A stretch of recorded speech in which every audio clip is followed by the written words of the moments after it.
कर पाएँ प्लीज़। अभी आपने गुरु जी को सुना, राकेश जी को सुना, नागेंद्र भूषण जी को सुना, और ये 3 फॉर्मूले गुरु जी ने बताए थे हमें, पर्सनैलिटी, परफॉर्मेंस, अचीवमेंट। अगर अपन सबका सार निकालने की कोशिश करें तो कुल मिला के बात ये आती है कि हम सही समय का चयन कैसे करें। मुद्दे की बात ये है केवल कि कौन सा समय हमारे लिए अनुकूल है, कौन सा प्रतिकूल है, उसका अगर हम चयन कर लें। टाइमिंग ऑफ इवेंट, 2 ही बातें होती हैं हमारे मन में, हमेशा जिज्ञासा यही होती है कि भाई ये घटना कब घटेगी, ऐसा कब होगा। तो ऐसा नहीं है कि ज्योतिष से इसको जान नहीं सकते, जान सकते हैं। इसके लिए ऋषियों ने हमें 40 से ज़्यादा पद्धतियाँ बताई हैं, जिसको हम दशा सिस्टम कहते हैं, डायरेक्शनल सिस्टम कहते हैं। 40 से ज़्यादा विधियां हैं जिनके द्वारा हमें जान सकते हैं कि कौन सी घटना कब घट सकती है, घटनाओं। लेकिन उन घटनाओं को जानने के लिए एक तो बहुत समय लगता है, टाइम लगने के साथ साथ फिर कोई स्पष्ट नहीं आता, कोई ऐसा कोई फिक्स फार्मूला नहीं है कि हमने एक फिट किया फार्मूला कि भाई इस तारीख को शादी हो ही जाएगी, ऐसा नहीं आता, स्पष्ट संकेत नहीं आते।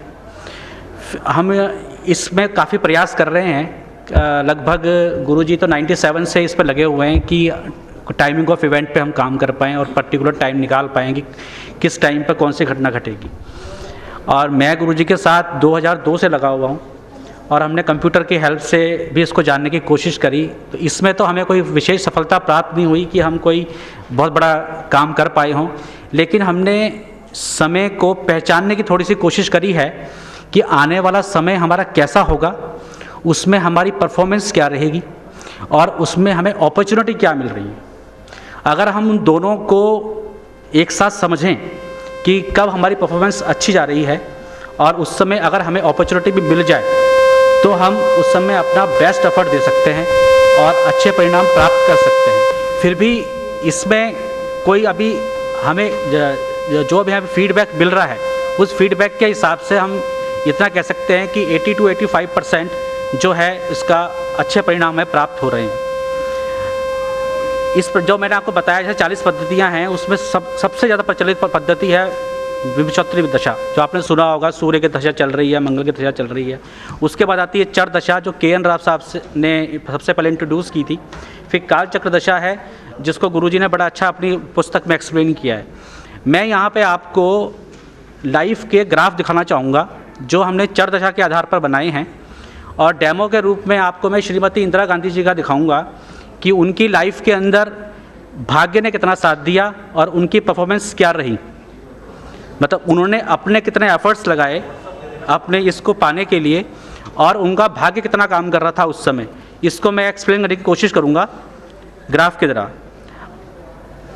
इसके अलावा भी जो मैंने आपको पद्धतियाँ बताई, योगिनी दशा भी होती है, अष्टोत्तर दशा भी होती है, लेकिन ये क्षेत्रों पे डिपेंड करती है, पर्टिकुलर क्षेत्रों में ही अपनाई जाती है, ज़्यादा पॉपुलर नहीं हो पाई हैं।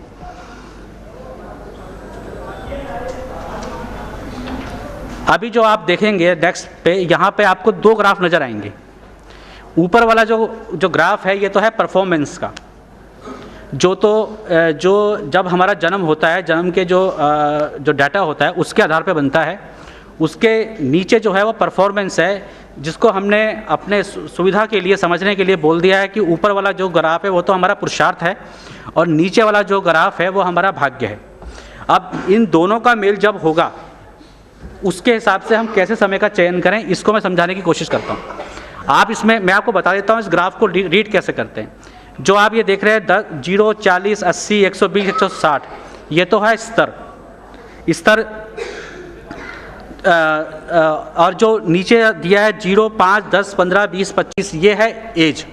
किस आयु में कितनी हमारी परफॉर्मेंस है और उसमें भाग्य कितना हमारा साथ दे रहा है, उसको यहाँ पे हमने शो करने की कोशिश करी है।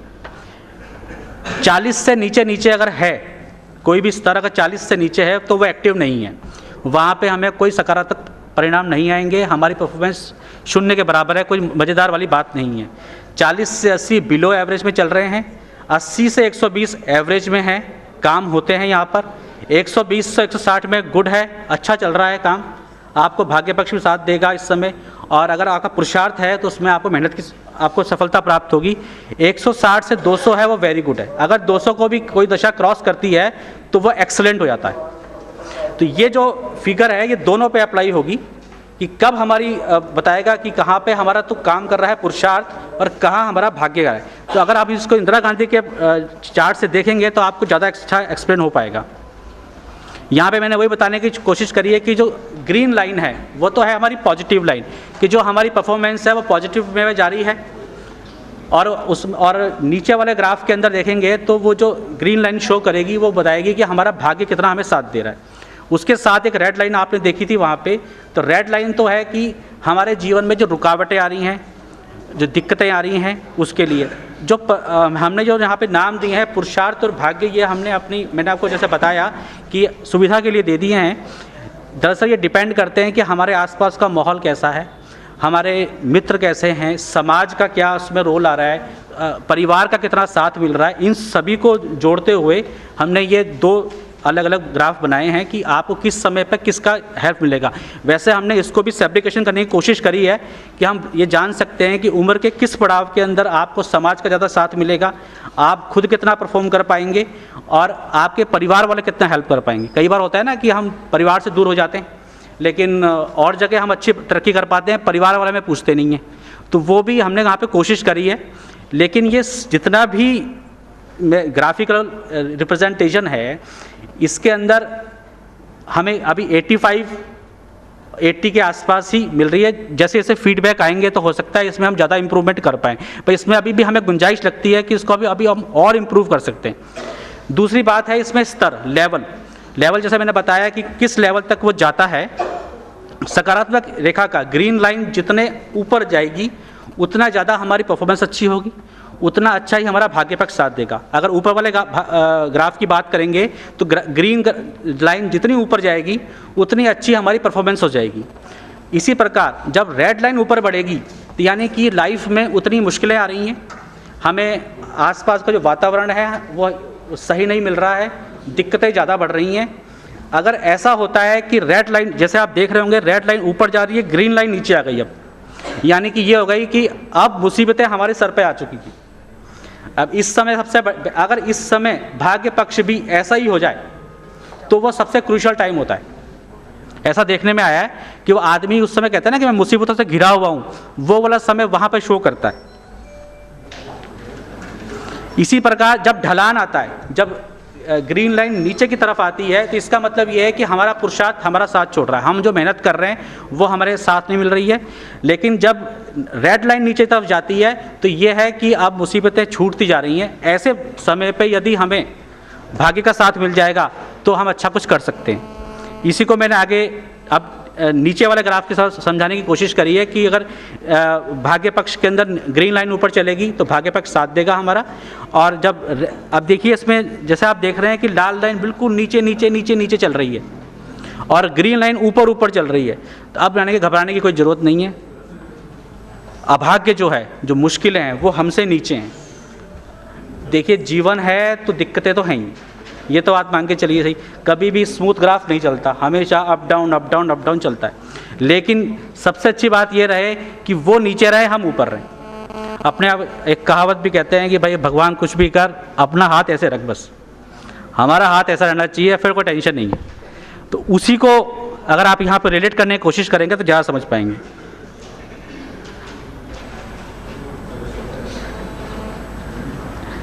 यहाँ मैं फिर दोबारा कहना चाहूँगा कि ये ग्राफ पूरी तरह से क्वांटिटिव है, गुणात्मक नहीं है। इसलिए इस ग्राफ पे आधार पर किसी भी घटना विशेष का या आयु का अनुमान नहीं लगा सकते।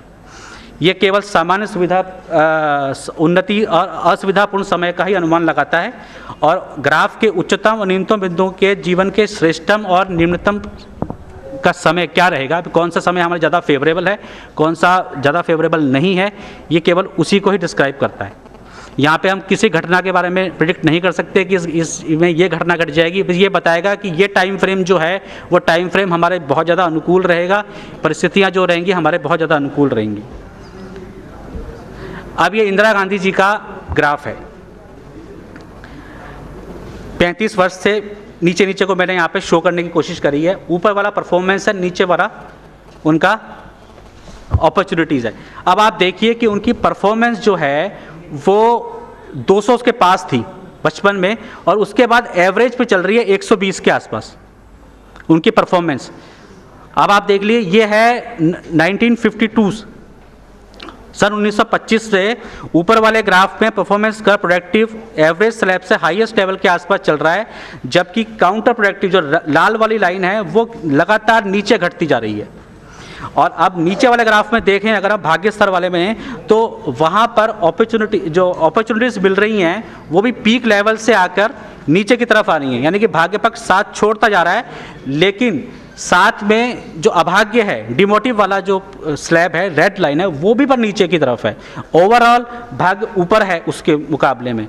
तो आप अगर इसका अपन अगर सार निकालने की कोशिश करें, इस अवधि में performance productivity level average trend stable है, जबकि काउंटर प्रोडक्टिव निरंतर रिड्यूस हो रही है, और यह भी उनके ओवरऑल अपॉर्चुनिटी के रोल को कम होता जा रहा है। उनके अपॉर्चुनिटी को कुछ नहीं कर रही हैं, अभी नॉर्मल जैसे चल रहा है वैसे ही चल रहा है, जो उनको सुविधाएं मिल रही हैं वो वैसे चलती जा रही है। दूसरे शब्दों में इस अवधि में वह जो चाह रही हैं अपने प्रयत्नों से अचीव कर रही हैं, भाग्य उसमें ज़्यादा रोल नहीं निभा रहा है। लगभग इस 21 से 22 वर्ष की आयु में इनका अफेयर फिरोज गांधी से हुआ और उसका काफ़ी विरोध हुआ और 2 वर्ष चला, और मामूली विरोध के बाद 26/3/1942 में वो उनकी मैरिज हो गई। यहाँ पर हम देख रहे हैं कि भाग्य उनका ऊपर चल रहा है, ऊपर से परफॉर्मेंस वाला भी ऊपर चल रहा है, रेड लाइन दोनों की तरफ नीचे की तरफ चल रही है। अब आगे हम देखें तो लगभग 33 वर्ष की आयु में 33 के पास देखिए आप कि यहाँ से भाग्य एकदम ऊपर की तरफ घूम रहा है। हाँ, यहाँ से भाग्य एकदम शूट आउट कर रहा है और उधर से परफॉर्मेंस नीचे आ रही है और रेड लाइट ऊपर क्रॉस कर रही है, लेकिन यहाँ पे भाग्य जो है वो लगातार ऊपर बढ़ता हुआ है।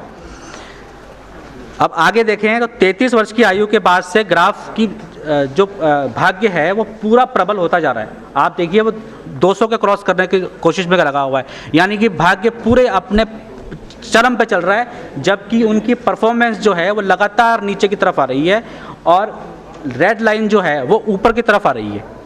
इससे क्या हो रहा है कि अगर अपन देखें कि उनका जो खुद के प्रयास हैं वो तो कुछ ज़्यादा नहीं है, लेकिन भाग्य जो है वो बहुत प्रबल हो रहा है। तो आसपास के सराउंडिंग, अगर आप तो जानते होंगे इंदिरा गांधी जी के बारे में कि उस समय कितने दिग्गज नेता थे, कितने बड़े बड़े सीनियर्स लीडर्स थे, लेकिन उन्होंने उन सबको डिफीट किया और वो आगे आई MP बनी, फिर PM बनी। वो उनके भी यहाँ पे स्पष्ट संकेत मिलेंगे कि ये मैंने यहाँ पे ब्रीफ करने की कोशिश करी कि कैसे भाग्य ऊपर की तरफ चल रहा है और जबकि उनकी परफॉर्मेंस नीचे की तरफ है। 50 वर्ष की आयु में ऊपर वाले ग्राफ में परफॉर्मेंस प्रोडक्टिव राइजिंग शो कर रहा है, जबकि counter productive graph falling show कर रहा है। 55 की आयु में दोनों एवरेज स्लैब पे आ गए हैं। नीचे वाले ग्राफ में जो ग्रीन वाली लाइन है वो ऊपर की तरफ चल रही है, रेड लाइन फिर भी नीचे की तरफ चल रही है। तो इस अवधि में इनकी परफॉर्मेंस प्रोडक्टिविटी इंक्रीज ट्रेंड पर शो कर रही है। तो इसका मतलब ये है कि इनकी कुर्सी पर पकड़ बन रही है, कुर्सी पर लगातार बनी हुई हैं वो, और लगातार पब्लिक में पॉपुलर होती जा रही हैं। 55 से 60 के अंदर आप देखें, यहाँ पे 55 से 60 में देखिए आप 55 के अंदर वो क्रॉस कर रहा है, रेड लाइट नीचे आ गई है, ग्रीन ऊपर बढ़नी शुरू हो गई है और ग्रीन लाइन ने साथ छोड़ना शुरू कर दिया। अब भाग्य साथ छोड़ रहा है, लेकिन फिर भी प्लस पॉइंट वही है कि भाग्य फिर भी ऊपर चल रहा है, यानी कि विरोध हो रहा है, चारों तरफ विरोध हो रहा है, उनके काम की तारीफ नहीं हो रही है कहीं भी, लेकिन फिर भी वो भाग्य क्योंकि ऊपर चल रहा है वो अपनी मजबूती बनाए हुए हैं। दूसरे शब्दों में कुर्सी पर उनकी पकड़ ढीली पड़ रही थी। आप अगर देखेंगे 1975 में इलेक्शन हुआ था, उच्च न्यायालय ने उनको उसमें विरोध किया था उन्होंने उसके बाद इमरजेंसी लागू कर दी थी और अंत में 1977 में उनका पावर लॉस हो गया था, मतलब उनकी कुर्सी चली गई थी उनकी। उसका कारण यही है क्योंकि भाग्य ने साथ छोड़ना बंद कर दिया था, रेड लाइट थोड़ी सी ऊपर होना शुरू हो गई है और उधर परफॉर्मेंस और वहाँ पे मैचिंग हो गई है। हाँ मैं कर रहा हूँ। अब आप आगे देख लीजिए 61 से 67, यानी कि 77 से 84। अब आप खुद निर्णय लगा सकते हैं यहाँ पे 67 पे क्या हालत है और हमारी परफॉर्मेंस कहाँ जा रही है। जब उनकी हत्या हुई थी उस समय क्या हुआ था आपको सब विदित है, परफॉर्मेंस उनकी ज़बरदस्त थी उस समय, ब्लू स्टार लगाना आसान काम नहीं था, वही लगा सकती थी ब्लू स्टार। और उसके बाद उनके साथ क्या हुआ ये आप देख लीजिए। तो हमने जो मीनवाइल जो कहने का बात ये है कि ज्योतिष की कहाँ उपयोगिता है, मैं यहाँ पे कंक्लूड करना चाहूँगा इस बात को कि ज्योतिष से हम ये जान सकते हैं कि हमारा कौन सा टाइम अच्छा आ रहा है, कहाँ पे हम, तो जो हमारे अच्छे डिसीजंस हैं अगर हम अच्छे वक्त में करेंगे तो नेचुरली हमें अच्छे परिणाम मिलेंगे। Thank you.